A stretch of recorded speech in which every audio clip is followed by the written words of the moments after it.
எத்தனை காலம் தான் ஏமாற்றுவார் இந்த நாட்டிலே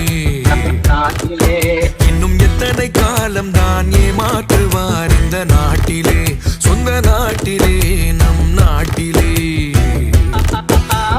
எத்தனை காலம் தான் ஏமாற்றுவார் இந்த நாட்டிலே சொந்த நாட்டிலே